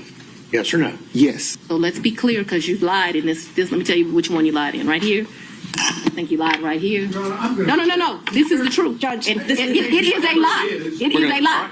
Oh, Jonathan Series is in Atlanta. Jonathan, that was just some of what we heard over those 2 days. It got wild in that courtroom at times. Yeah, very dramatic testimony. This week, the judge in the case is expected to privately hear confidential testimony from a key witness to determine whether any of this testimony is admissible in court or whether it's protected by attorney-client privilege. That witness is Terrence Bradley, a former law partner of Special Prosecutor Nathan Wade. He initially testified that a disagreement related to Wade's divorce led the two attorneys to end their professional partnership. But under questioning, he later admitted it was something more. There was an allegation that you sexually assaulted a member of the firm, correct? Yes, there was an allegation, yes. And as a result of that allegation, you left. I did. You were no longer business partners with Mr. Wade. That is correct. DA Fani Willis claims she did not become romantically involved with attorney Wade until several months after she hired him as a special prosecutor. The defense is trying to prove their relationship began earlier than that and that Wade rewarded Willis with lavish vacation travel. Former President Trump brought this up on the campaign trail over the weekend. I think she said 9 trips. Every time I took a trip with my lover, I paid him in cash. Where the hell did you get the cash? Republican challenger Nikki Haley says all this litigation is distracting Mr. Trump from important campaign issues and that his mounting legal bills threaten to drain Republican chances going into November. Sandra? All right, a lot to take in there. Jonathan Seri on that for us. Jonathan, thank you. Tom Dupree joining us now. Nah, man, I ain't gonna lie. I be watching Trump's speeches like a comedy special, bro. Trump, Fani Willis. This nigga is a comedian to me. I think she said 9 trips. Every time I took a trip with my lover, I paid him in cash. Where the hell did you get the cash? I think she said 9 trips. Oh, man. Speaking about Trump, the New York City is trying to seize his buildings. Well, so I give you the lowdown. So basically, he lost a civil suit where he has to pay a $354 million fine, right? Now, obviously, Trump says he's a billionaire and he got all these billions. So, still, it's a lot of money, but $354 million he has to pay. Now, they're saying that if he doesn't pay that, right, he could have his building seized, okay? So Letitia James says she's prepared to seize Trump's building if he can't pay his $354 civil fraud fine. It says 4 days after a judge ordered former president to pay the $354 million in the civil fraud case, New York Attorney General Letitia James told ABC News she's prepared to seize the former president's asset if he's unable to find the cash to cover the fines. If he doesn't have the funds to pay off the judgment, then we will seek judgment enforcement mechanism in court and we'll ask the judge to seize his assets. Now, I think that's just a headline grabber. Come on, y'all not about to seize the motherfucking thing, okay? Before that happens, that nigga's filing bankruptcy again. You're not doing nothing. In reality, he's going to go on an appeal, even though I think they've been asking him, well, if you are going to be waiting for an appeal to this court decision, how about you put the $354 million in a escrow that we know you have it or you know you're ready to pay in case you lose the appeal. You know, all type of games being played, but this is kind of interesting. I don't know if you guys follow, like, you know, some of the political stuff to a certain extent. This has kind of had mad people in New York, mad businesses spooked because people, you know, apparently they use like a precedence on Trump, which is a one of one thing. It's not ever been really used before in that scenario. So now other business owners, Trump, New York, they're all saying, yo, listen, we are about to dip out of New York because if New York has that power to utilize these laws and do it in a very unfair way, like what I know what happened to Trump, but what's to stop us from, you know, whatever.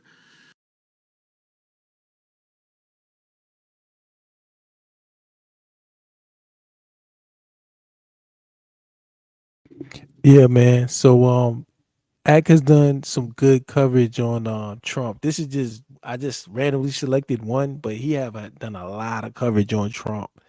And I just think with his large influence, he's influenced a lot of young men. Even with that's why they wanted to shut down the Andrew Tates and that's why Kamala can't get traction with men. 85%. The people who really saving America is the white people. Thank God 55% of white women vote Trump, you know, from the last election, and 85% of white men. So men and the black conservatives like Candace, and as you see, she influenced Oskino, like black conservative perspective, like all of them. The conservative message got in the red pill. Red pill influenced a lot of men. So most red pill creators are conservative leaning. Not saying they're overly political, but I don't think no red pill dudes is voting for Kamala. and that has pretty much, you know, they kind of stomped it out, especially like on YouTube. And I feel bad for the red pill content creators, even though much as I talk. I'm glad I'm not in a position because, you know, I look at the stuff Myron got to do. He got to do all kind of other stuff, and you know, they get demonetized. Don't you know that demonetization has cost viable red pill content creators millions of dollars just by them turning off that button on YouTube to, you know, them not to be monetized. They have workarounds, but I wouldn't want to be a content creator because it's just like one person could just press a button and just, you know what I mean? Even though they found ultimate other ways to route their audience and get paid, any platform could just cut you off Patreon, cut you off Zelle, cut you off that. Because they're digital platforms. Anybody can cut you off. So I would feel too powerless to be one to do that as a career because they don't have to have a reason. They don't have to explain anything to you. And they've cost these men millions of dollars just because they disagree with their messaging. You know what I mean? And even if I think it would even be fair if, okay, you can't get no ad money, they should still be able to get super chats and memberships.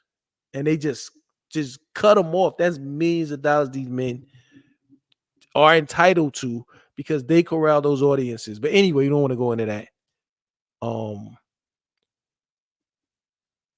When he was talking about Letitia James, I remember this fact about Letitia James. And this is, Letitia is like, this is my little bit of commentary. But if you just look, this is, I went and looked up Letitia James a while back, and you get her information. And this lady,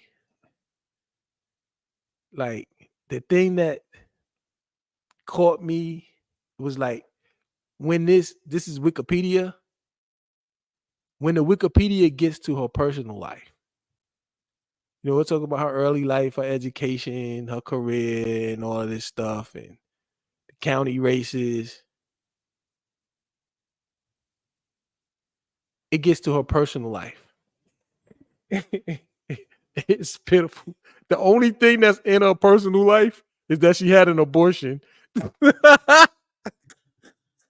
No mention of fiance, marriage, love. The only thing that's in her personal life is she had an abortion. She grew up in Clinton Hill. Shout out Brooklyn. Neighborhood of Brooklyn, and is a member of Emmanuel Baptist Church. She was never married. And this ain't like a young woman. This lady is what? How old is Letitia James?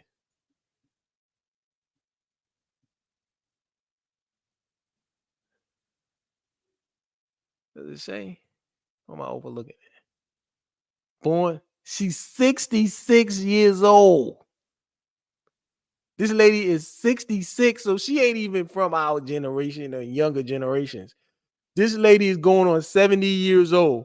And the only thing that's in her personal life section is James stated that she had received an abortion early in her tenure as a member of the New York City Council.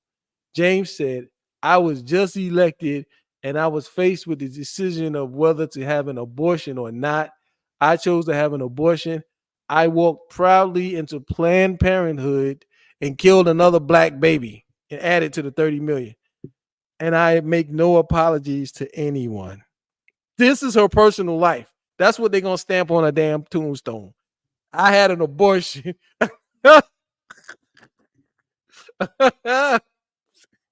You could have had a beautiful child and it probably would come in.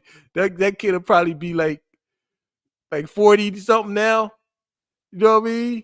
And you will have somebody to help you as you age. Now you got nobody. And all you got, they're going to put this on your tombstone. I had an abortion. But anyway, that's my little community. That's my little commentary on that. But yeah, I think that's all I got. I think that's all I got. Oh yeah, I want to give a tribute, man, to one of our fallen brothers. An early conservative. He lost his, he passed away, a black conservative, and he was making a difference. He had an engaging personality. And I want to salute to my brother King Face, man.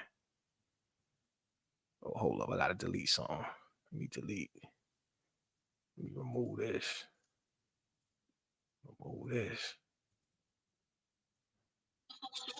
Like she's saying, like anybody, I can get these rappers to come up here and this is automatically gonna vote for me.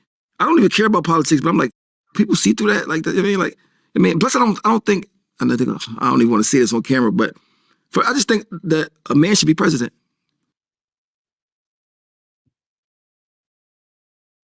Yeah, again, I want to salute and send a RIP, and we ain't never gonna forget you, brother King Face. He was once a gang member, now a public figure. Looking at myself as the problem, I wanted to become the solution. Because once you change the way you think, then your life will change. Larry Henry, born in Florida, known as the King Face, can't walk 2 blocks without being recognized and stopped, either by a social media follower or just for his MAGA hat in the middle of New York City. I'm not here to convince anybody to be a Trump supporter or to be a Republican. I just want to share the truth. R.I.P. to King Face, man. Gone too soon.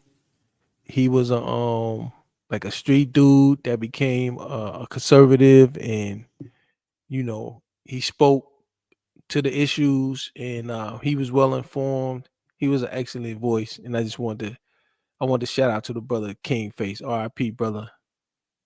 Thank you for what you contributed during your life. And I'm sure some of these black people that wouldn't have voted for Trump, some of them that are going to vote for Trump was influenced by King Face. So I'm going to end it out with my man, black conservative perspective, giving some insights on why he's excited about Trump becoming president. We believe that if they don't cheat, the President Trump will win. And one thing that's really great about Trump is his team and what that represents. And Black conservative perspective is going to make that clear.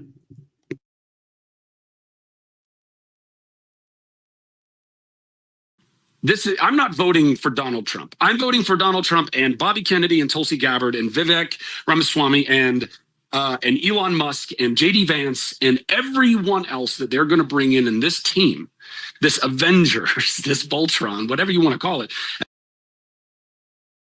Oh yeah, and UFO Kamikaze. By the way, I did see that, and I saw where he broke down the knowledge with her, casting the tie-breaking votes and how she did influence policy and a lot of bad policy. So yeah, I saw that, man, no doubt. And they're going to get in there and actually do what Donald Trump said he was going to do the first time, which is drain the swamp. And he has admitted that he couldn't do it and he didn't do it because he didn't know what he was doing. He didn't even think he was going to win the first time. And he had no time for his transition team. And then it was loaded with a bunch of sycophants and horrible people that were the swamp monsters that Bobby Kennedy has very accurately pointed out. And so now they're privately funding. I love this, that Trump is privately funding his own transition team, not waiting for the government. So they are ready to go and they are not compromised. That is the government that I want. That is something. Bobby is 100%. He and Tulsi are going to be let loose to be the bulldogs that we need to hold people to account. And by the way, and they will do it fairly. They will do it civilly. They will do it in love. I've sat with both of them. They are incredibly wonderful human people. So if it wasn't already enough what he could do for this country, you literally get 6 presidents when you pick him. You get Donald Trump, you get JD Vance, you get Bobby Kennedy, you get Tulsi Gabbard, you get Vivek Ramaswamy, and you get Elon Musk.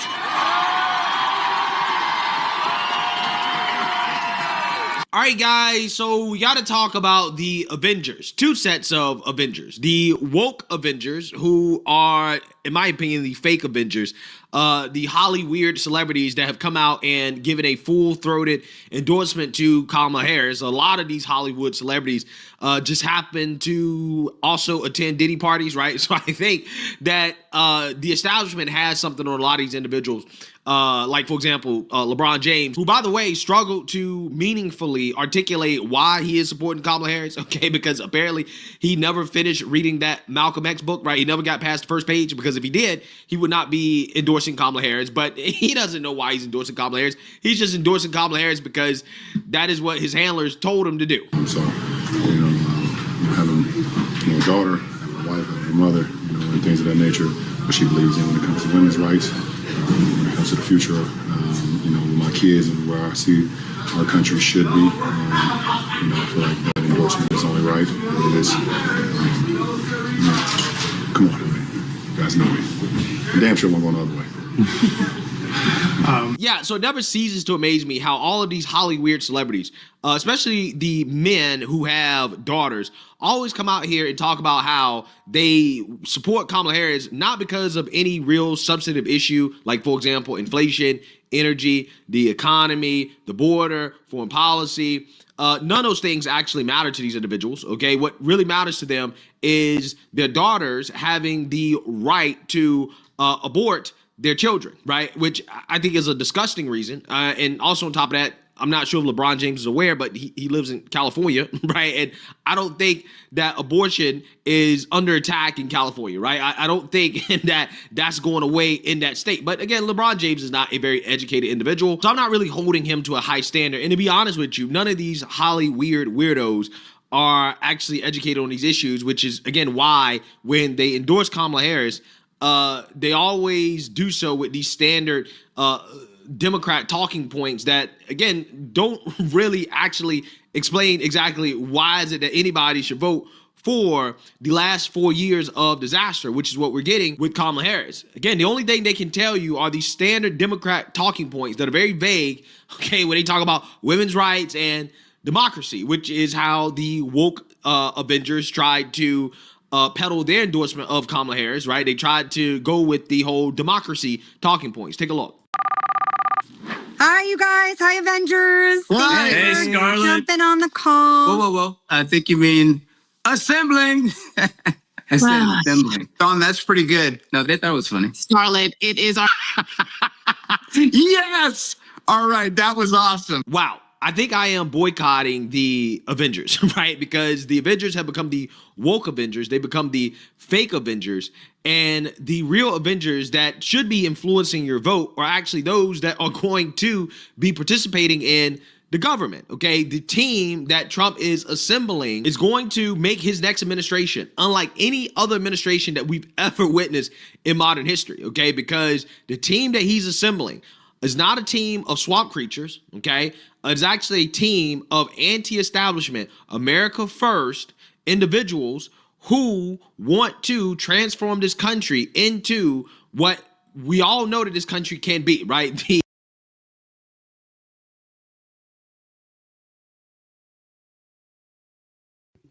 And I think that's for me, that's what I'm most excited about, why I'm really hoping that Trump wins, is because the group of people that his core group, one good thing he did is he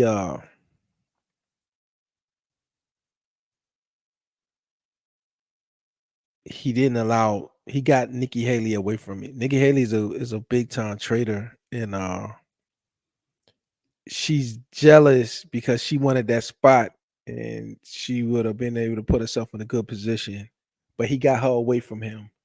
So I'm comfortable with everybody that's around him, and I'm most excited about Elon, because I think Elon's intention is to do to the government what he did to Twitter, and that's what I think needs to be done. Somebody needs to go in there and clean. You know, he took Twitter, reduced the staff by 70%, and that's how inefficient it was. It had a whole bunch of people just there. He got rid of all of the fat and got it down to the core people, and he made the site better, added more features with way less people and a smaller cost and overhead. That's what he wants to do to the government, and that's also what Vivek Ramaswamy wants to do to the government. And that's what needs to happen, because I mean, they're hiring, the federal government's hiring like 40,000 people a month. So it's just going to get so big and big. Then they come out here and they say, you know, you're not paying enough taxes. If you make over 400K, we need more of your money. And I'm like, why don't y'all just worry about spending less money? That's never a conversation. So Elon and Vivek want to go up in there and slice. Look at what these people are doing. Get rid of most of them people. Let them go get real jobs in the private sector. Reduce our taxes and make better trade arrangements and stuff like that, so the country can pay off the debt and prosper. Will they be able to do it? I don't know. But I have more faith in them than I would have in anybody from Kamala's team. You know, I don't see those people going in there and actually thinking about efficiency. And when it comes to the basic issues, she's on, you know, a different side than what I'm on, as far as there's no agreement. I don't agree with the vast majority of her policies. I don't agree with everything with Trump, but ultimately I think he sees the things that need to be done to improve the country. Get rid of some of these illegals, seal the border, make better trade agreements, get more manufacturing to come to the United States, law and order at home, and stop wasting hundreds of billions outside on other people's problems. So things, common sense things like that. I think that Trump and his team, you know, these are not war hawks. They don't want to start wars. They want to stop wars. and they really want to focus on domestic policy and basically giving us a better return on our tax dollar. So I think the group of people that he has around him, I think he made good selections. And I think it's an opportunity we have to send them in there. And so everything that they're running on is Trump, fear. Trump's a fascist, he's a dictator. He's gonna murder Liz Cheney. Ridiculous ass shit. Abortion. He want to take your women's rights. You women should be mad. He's racist. Blacks, you should hate him. But okay, we heard all the negativity on Trump. What do you got to offer? I got abortion. And like, we don't want that. Many of us don't want that. Well, I got what else you got? I'm gonna give you $25,000 for your house. You can't do that. I'm gonna give black guys $20,000 checks. You can't do that. Well, we find out really her plan for the black man, actually, it was open to everybody. So it really wasn't for us. You know what I'm saying? So it's just like everything. Then you look under the hood when it comes to her ancestry that she claimed. We found out all of that's false. That's through the Candace's work.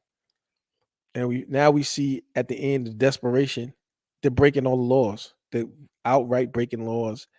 And because I followed Trump and I understand more than probably a layperson would, as far as what his cases were about and all the events that she is referencing, the only way that they can make you want to vote for Kamala is if you don't listen to the other side. And there's probably 80% of black people would never watch Fox News or listen to a conservative commentator or listen to an opposing view. So the only way that you can believe in Kamala is if you never listen to the other side. Basically meaning be closed-minded. So only the closed-minded, single issue, emotional people will vote for Kamala because they never got the other side of it. And so they'll go hard for that. But she's not offering enough to enough people to draw excitement. She's not enough of a novelty because, like the brother Oskino said, Kamala, I don't know. I think she's a lie. First of all, she got caught lying about her grandma. She had a book she got, but it's supposed to be staying next to her grandma. Her grandma died before she was born. That's not even her grandma. You see what I'm saying? So she's now, and even with him saying that, and this guy's not, he's pro-abortion. He's not a conservative, but that's a hip hop platform, DJ Vlad, that reaches millions of people. And then when you go to like DL Hughley comes on there, or you go to the Breakfast Club, or you go to watch Kamala, if you can do the numbers on Kamala, on her interview on Shannon Sharp, I think it was like 78% downvotes. And then if you go to the comment section, they're roasting her. And this is a black audience. Roasting her. I'm talking about 95% negative comments. 78% more downvotes, thumbs downs than thumbs up. Because you can go to certain websites and put the URL in, and it'll show you the real. You can see the thumbs down through third-party websites that can track it. And I was tracking hers, and it was crazy. And then she goes, Trump get like 44, 45 million views on Joe Rogan. Then she don't want to go there because she don't want to answer tough questions. So she go to Shannon, and I think she did like a 1.5 million. JD Vance, the vice presidential candidate, went on Joe Rogan and did like 13, 14, 15 million. So all of these little, she's suffering death by 1,000 cuts. You got the black conservative took a big chunk out of her because they took 20% of the black man, and probably they took 10% of the black women, or maybe 12, 13% of the black women. I don't know what the Latino voices are doing, but the men, just in men in general, they even had it recently. We all the Muslims and the Somalis came out for Trump, and they Muslim mayors of cities that are traditionally Democrat supporters, they won't support Kamala. So men are going conservative, and more men are talking because it used to be mostly women talking. Now men are talking, and men prefer to listen to other men. I like listening to men. I don't like listening to women. There's very few women. I will listen to Candace, but mostly I like to listen to men. And so now that more men are being more vocal and talking more, you see the conservative lean even in hip hop, like independent sources like ACT and others, and Brother Oskino and others. They Lord Jamar have been really on Kamala's head. So yeah, it's a lot of things. It's a lot of things coming up. Let me see. I can't stand Nikki Haley. I mean, I used to love Nikki Haley, but I can't stand her. Once I found out she was a swamp creature, I was like, hell no. Elon's trying to bring Ron Paul onto his government. Oh man, that would be awesome. That'd be totally awesome. We offer you 20 million more dead babies. Exactly. Let's kill more babies, especially the black ones. And the thing is, I hear Coach Greg, he say it, and it's true, that look, if we had another 30 million black people, the ones that got aborted, we would have more voting power. So they feminize with the feminist ideology so many African or black women, black American women, and they see it as independence and power. They're eliminating a whole generation, and now with the addition of 20 million migrants, that diluted our vote. That's why they want to rush to legalize them, and they fight to try to get them, keep them on voter rolls and stuff like that, give them benefits. So when the thing happened, like the Latino population is still growing because they still more family oriented than black people, especially like Mexicans, Puerto Ricans. They come from real families and their families still together. Blacks are 72%, 73% single mother. So that's not even a real family. You just in the project somewhere with your single mama just wilding out.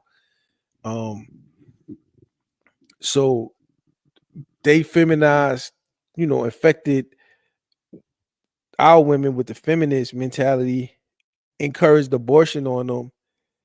They took down, they prevented 30 million black births, and they're fighting to do that more, but they don't understand they're diluting our power. That like $30 million people, that's a whole nation of people that got aborted. That's technically a genocide. That's a whole nation of black people that got aborted. And they're encouraging it. And they're going for it because they think it's empowerment. But then they get a degree, they get a job, they end up old and by themselves, like Letitia James, and they didn't reproduce anything. They didn't reproduce. Letitia James gonna end up in a nursing home because she don't have a lot of money. She might got that job, she'll get a decent pension, but she's not gonna have anybody. You know what I mean? She killed who she had. So that's something that we gotta understand. The black conservatives, and even the Lord Jamar is really against abortion. And we waking up to that, and hopefully we can wake the women up to understand what they're doing. They're literally destroying us as a race. Now we're diluted, and the evidence of that was when that joke was told at New York, Madison Square Garden in New York City. He told a black watermelon joke too, and nobody cared. It wasn't even mentioned in they focused on the Latinos, the Puerto Rican garbage comment, and they made that a big thing. But he also told a really stereotypical, offensive black watermelon joke. I mean, I don't care what that guy says. It didn't offend me, but but it probably would have offended me 20 years ago. And I'm sure it offended blacks, but most blacks never even heard about it because they didn't care because they're not a significant enough group because we've been aborted away, diluted down, and the vote isn't really significant in most places. It's only a few swing states where the black vote even is matters. You know what I mean? And that's directly correlated to feminist ideology within black women. They have the most degrees of any women. I think that's what I heard. And they get their jobs, their degrees, and they just rebel. And they was like, I don't need you, nigga. And you don't get families. And then they abort all the babies. So they really got to our women, took her from us, and we got what we got. So we've been diluted. We've been diluted by leftist ideology, and we lost control of our women due to government interference combined with leftist ideology. So this is where we are, and our black conservatives are helping to reverse that trend. So anyway, still down. We still down with the.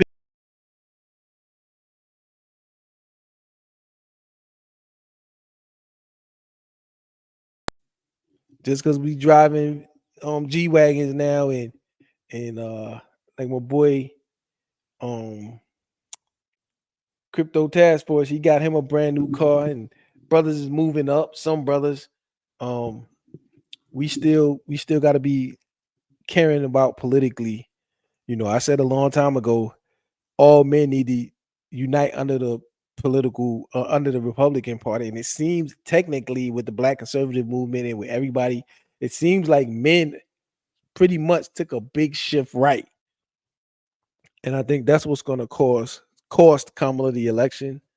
They're going to do every possible thing to cheat because there's people in the background in the government that don't want to lose power. And but I don't think they're gonna be able to cheat. I think I think Trump's gonna win. It's gonna be a strong win, and then we can fix our government and secure our freedoms for future generations. So salute to our black conservative commentators and influencers, whether they be straight politics, hip hop and politics. The sisters coming online that's doing it too. The black women just coming online. Conservatism is the thing that's going to save our country, because without conservatism and grounding and preserving our ways and norms, we get chaos. We get no families, single mothers, criminal children, less safe country, less safe streets, less smart people. And that's what's happening in America. And I see a shift. I see a shift going in the direction, and the pendulum swinging. And I made a video about the pendulum, and I told y'all years ago, we're going so far left, the pendulum is going to swing back right, and it's starting its descent back right. And I hope we don't go too far right to where we swing it back left. I hope we find a good common ground, and I think that's what Trump is. I think Trump is a good, he's not overly conservative. He's not a abortion ban. He believes abortion should be legal. I believe it should be legal, but I believe it should be modified. I believe that we should have something called father's rights. When my kid was aborted against my will or because of my body, my choice, my argument is no, it's not your body, your choice. It's you have your choice at the time of conception.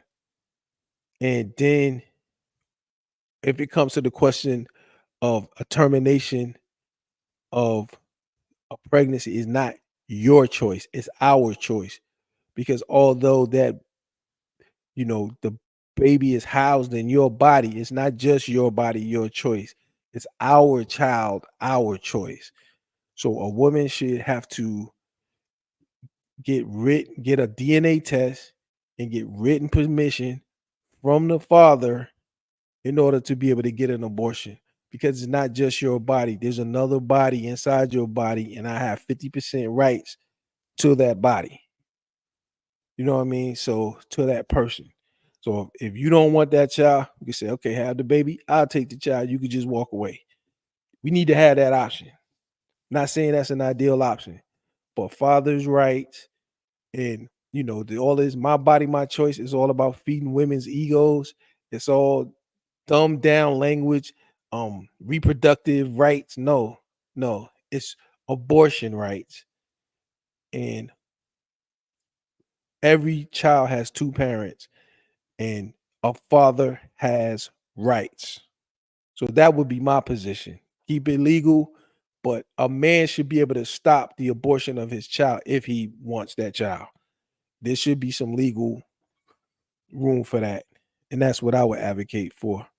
So anyway, salute to the Black conservatives, salute to all the conservatives, and salute to the men, and let's go get this victory. I voted last week. I voted like the first day of early voting.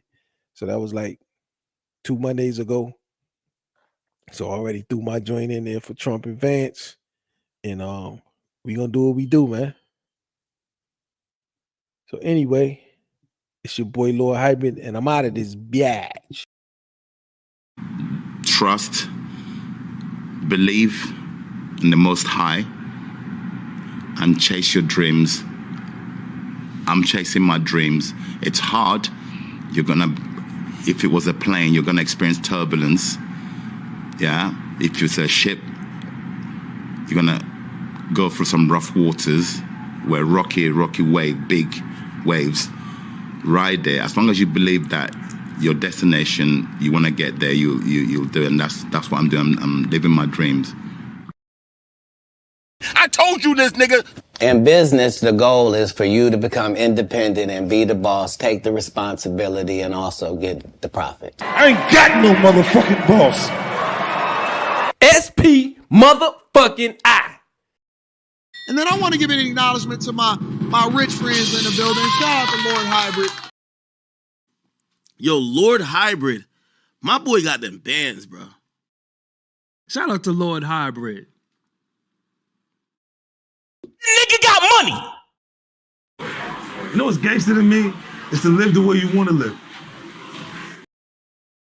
And the woman gonna know, okay, he got something. He pulled up in the G-Wagon.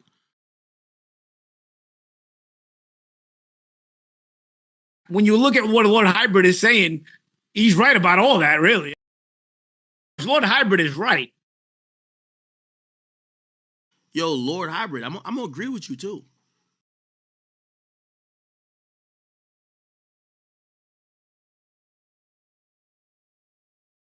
And the woman gonna know, okay, he got something. He pulled up in the G-Wagon.